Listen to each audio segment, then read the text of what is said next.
Thank you, Shakaina team. और धन्यवाद शकाइना आराधना के दल। I would like to request to Dr. Harshita to come forward, और मैं डॉक्टर हर्षिता से निवेदन करूंगा कि वो आगे and आएंगी she will read the first saying from the Bible. और वो बाइबल से पहली वाणी को पढ़ेंगे। So I would like to call upon.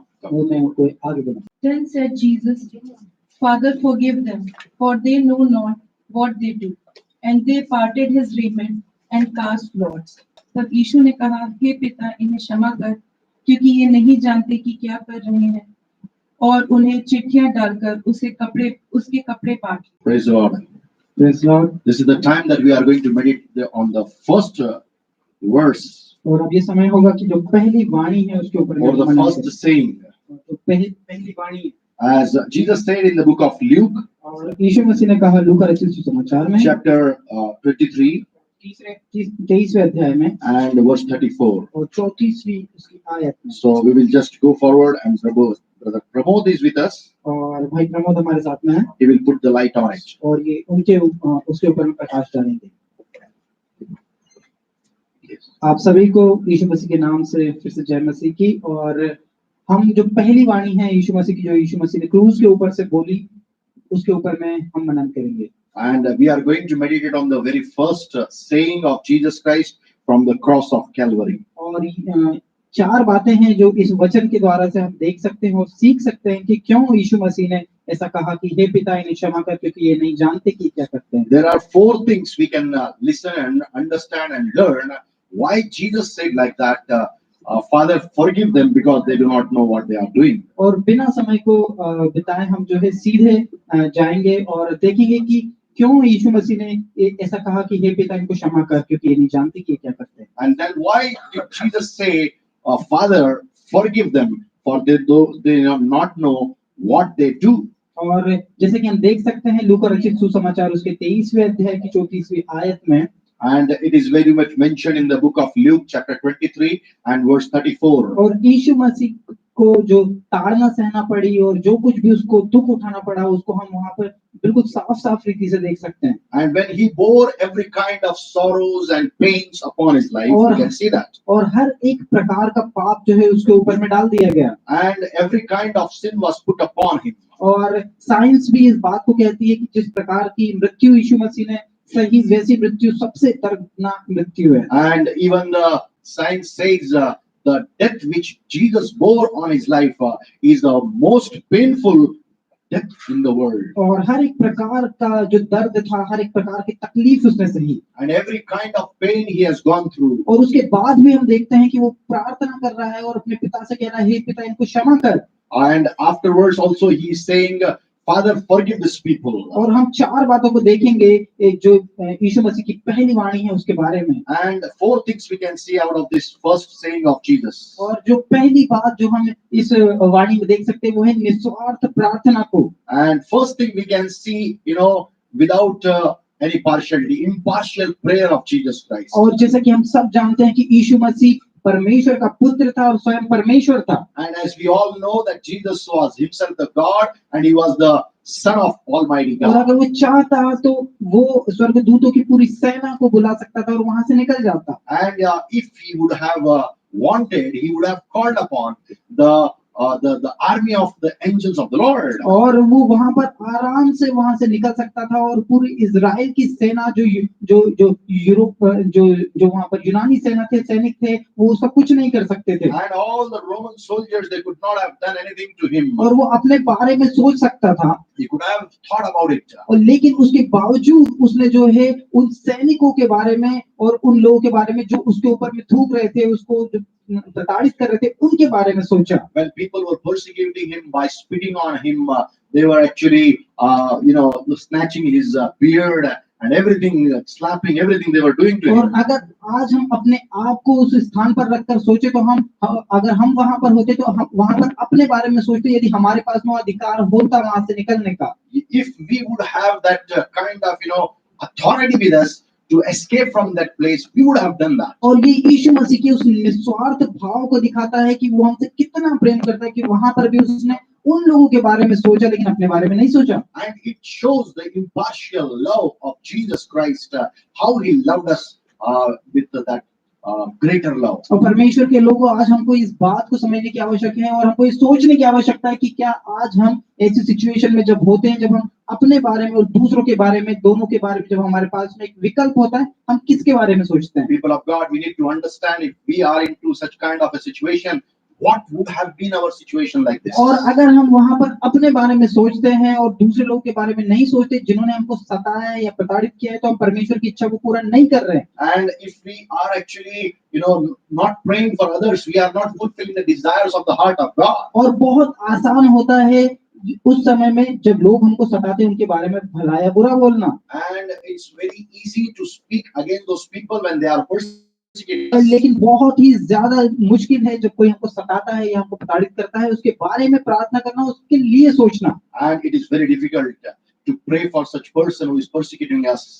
तो हमें इस चीज को, परमेश्वर की इच्छा को पूरा करने के लिए निस्वार्थ व्यवहार अपने जीवन में लाना चाहिए। So first thing, we need to bring that impartial nature of Jesus in our lives to pray for our persecutors. दूसरी बात जो हम देख सकते हैं यीशु मसीह की इस वाणी से, वो ये है, And the second thing which we see here from the life of Jesus Christ, और वो है अनंत प्रेम। and he's having the eternal love for the people. और क्योंकि हम सब जानते हैं कि यीशु मसीह इस समय में उस क्रूस के ऊपर अपने जीवन के अंतिम क्षणों में था। And we all know that at that very moment Jesus was on the last stage of his life. और क्योंकि वो अपना पूरा जीवन और अपने पूरे जो सेवकाई के काम थे, वो पूरा 100% रीति से 100% लोगों के लिए कर रहा था। And even that point of time he was doing his ministry life up to 100%. और मैं ऐसा सोच रहा हूँ कि यीशु मसीह, ऐसा विद्वान बोलते हैं कि यीशु मसीह वहां पर लगभग 3.5 घंटे उसके ऊपर में रहा। And as the scholars said,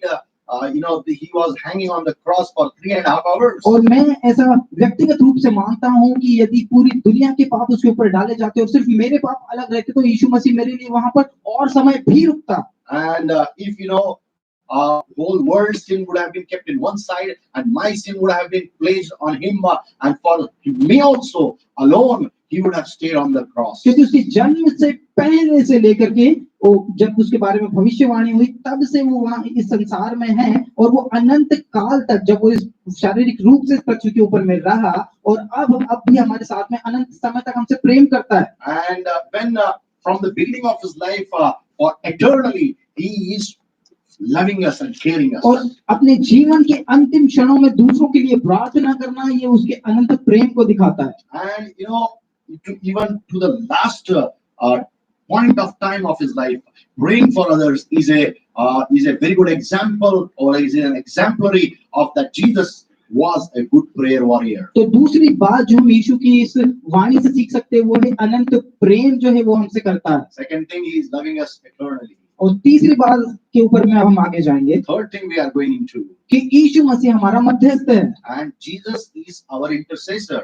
क्योंकि वो उन लोगों के लिए प्रार्थना कर रहा है जो स्वयं पापी हैं, And he's praying for all those sinners who are doing sins. और यदि हम अपने आप को अगर उस जगह पर रख कर छोड़े, तो हम ऐसा सोच सकते हैं, ऐसा देख सकते हैं कि वो हमारे लिए प्रार्थना कर रहा है। And in other words, we can say from the cross, actually he was praying for you and me. समय कम होने के कारण से मैं आपको बता नहीं सकता, लेकिन बाइबल हमको बताती कि यदि यीशु मसीह को जानने के बाद भी हम पाप करते हैं, तो हम फिर से उसको क्रूस के ऊपर में टांगते हैं। And Bible says that if we know Jesus Christ as a Lord, we have accepted him, and again we still we are crucifying Jesus again on the cross. और एक बार यीशु मसीह के ऊपर में विश्वास करने के बाद और एक बार उद्धार प्राप्त कर लेने के बाद, यदि हम फिर से उसके विरोध में पाप करते हैं, तो फिर से उसके हाथों में कील ठोक रहे, फिर से उसके पसलियों में भाला भोंक रहे हैं। And then even then, if we know that we are sinning after we have received the salvation, again we are actually nailing his hands,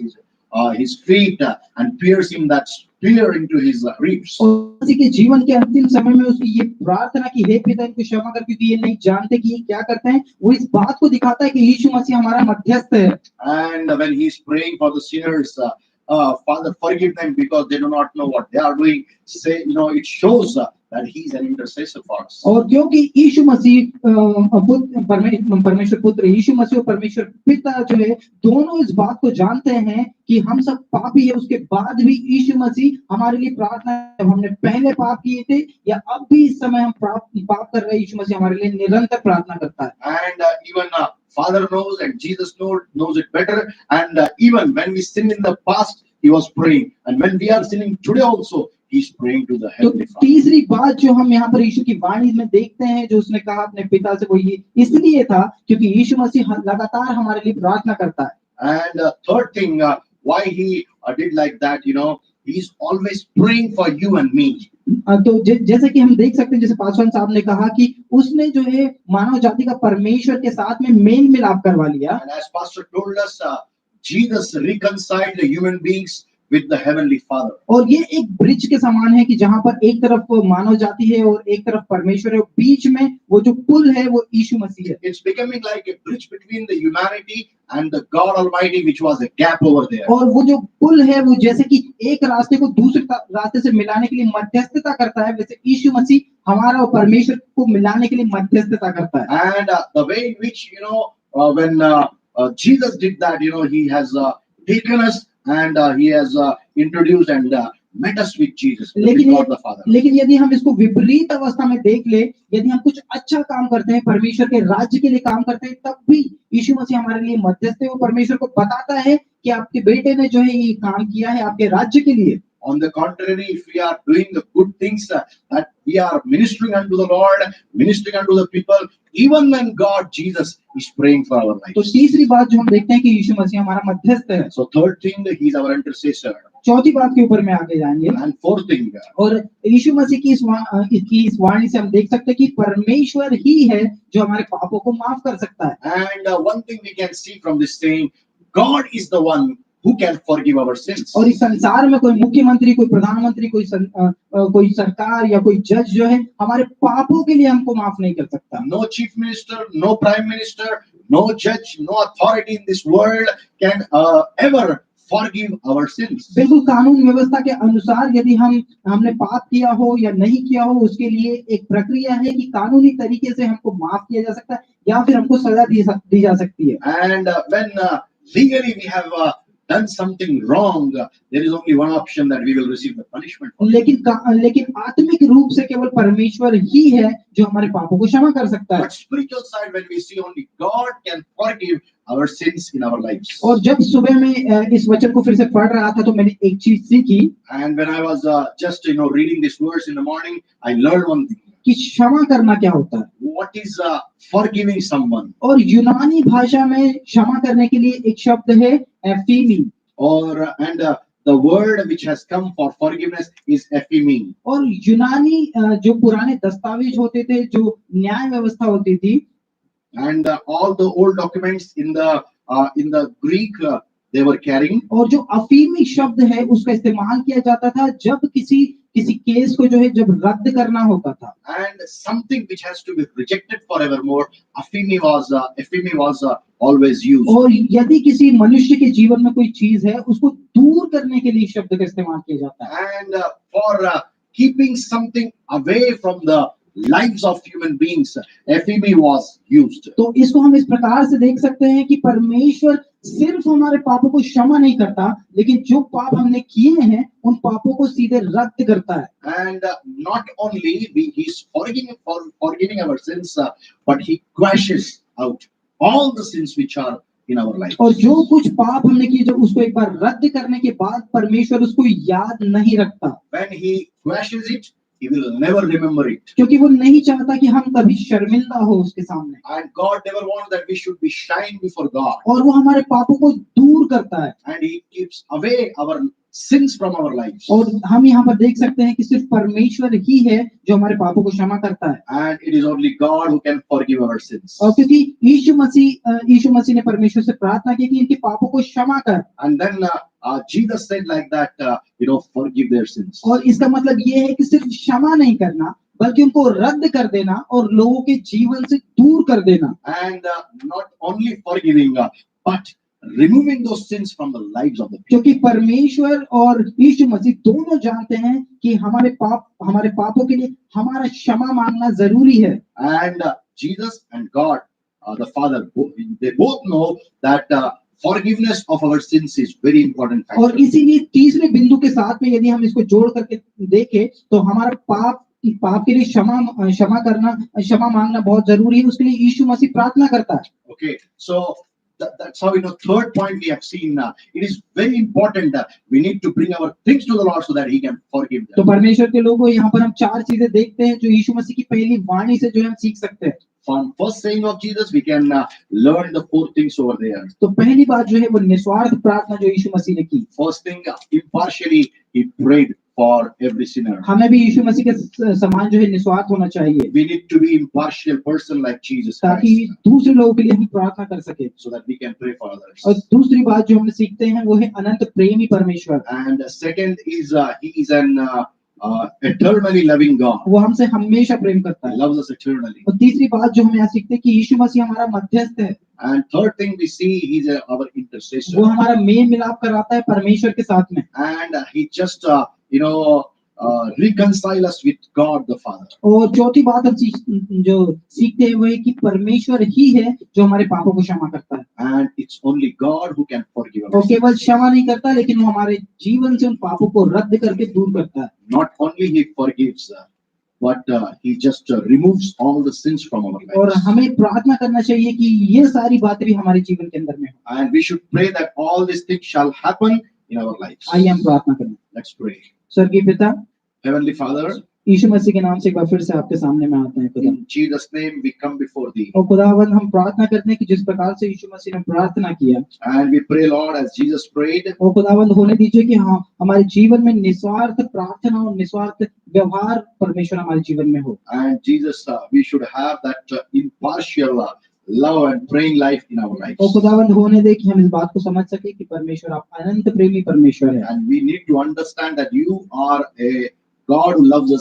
और खुदावंद हमको ऐसा बना कि यीशु मसीह जो हमारा मध्यस्थ है उसका व्यवहार हमारे जीवन में आ जाए। Lord, we want to be like Jesus as He's an intercessor. और खुदा हम इस बात को जानते हैं कि केवल आप ही हैं जो हमारे पापों को क्षमा करते हैं। And God, we know only You are the one who can forgive our sins. और खुदावंद प्रार्थना करते हैं कि आप हमारे पापों को क्षमा करके हमारे जीवन से रद्द करके दूर कर दीजिए। And Father, we pray, O Lord Master, forgive our sins, quash them, and take away from our और lives. खुदावंद प्रार्थना करते हैं कि जिस प्रकार से यीशु मसीह का व्यवहार था, आप हमारे व्यवहार को बनाएंगे। And as Jesus was having a nature, that same nature we should carry, और Lord. खुदावंद होने दे कि हमारे जीवन में परमेश्वर हम केवल आपकी इच्छा को पूरी कर सके। And even in our life, only we shall fulfill Your desire. तो सारी महिमा और आदर खुदावंद Give you all आपको। glory and honor to You. और परमेश्वर यीशु मसीह के नाम से इस प्रार्थना को In Jesus' name we pray. आमीन। Amen. Thank you, Brother Pramod, for sharing from the first thing. धन्यवाद भाई प्रमोद, पहली वाणी को हमारे साथ And this is the time that Shekinah team, worship team, shall come and lead us into it. अगुवाई करें। We hand it over to them. हम उनके हाथों से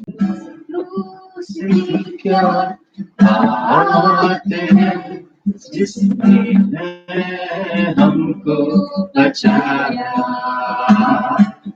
यीशु मसीह ने तेरे लिए मेरे लिए लहू बहाया।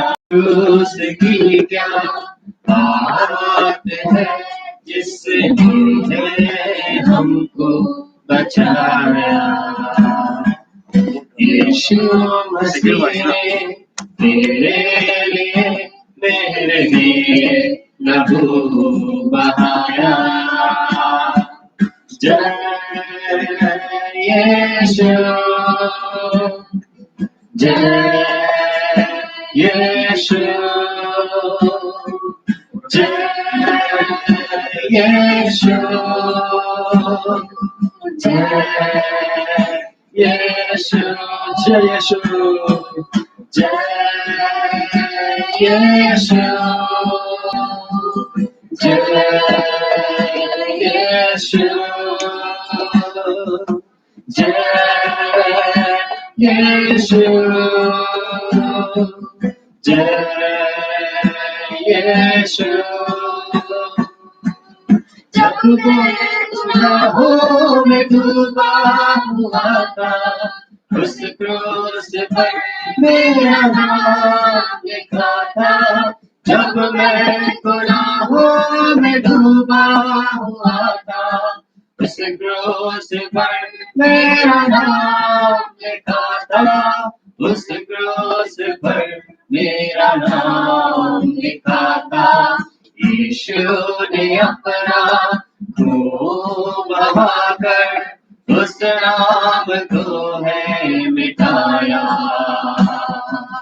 यीशु मसीह ने तेरे लिए मेरे लिए लहू बहाया। जय यीशु, जय यीशु, जय यीशु, जय यीशु। जब वो चढ़ाया था उस क्रूस पर, मसीह ने कहा ऐ पिता माफ कर। जब वो चढ़ाया था उस क्रूस पर, मसीह ने कहा ऐ पिता माफ कर। मसीह ने कहा ऐ पिता माफ कर। माफ कर दे उन लोगों को जिसने मुझे ठुकराया। यीशु मसीह ने तेरे लिए मेरे लिए लहू बहाया। जय यीशु, जय यीशु, जय यीशु, जय यीशु। अब है गुनाहों से क्या वास्ता, मसीह संग रहूं मैं सदा। अब है गुनाहों से क्या वास्ता, मसीह संग रहूं मैं सदा। मसीह संग रहूं मैं सदा। पिता के ही चरणों में गाता रहूंगा अब ये गीत तुम्हारा। यीशु मसीह ने तेरे लिए लहू बहाया। जय यीशु, जय यीशु, जय यीशु, जय यीशु।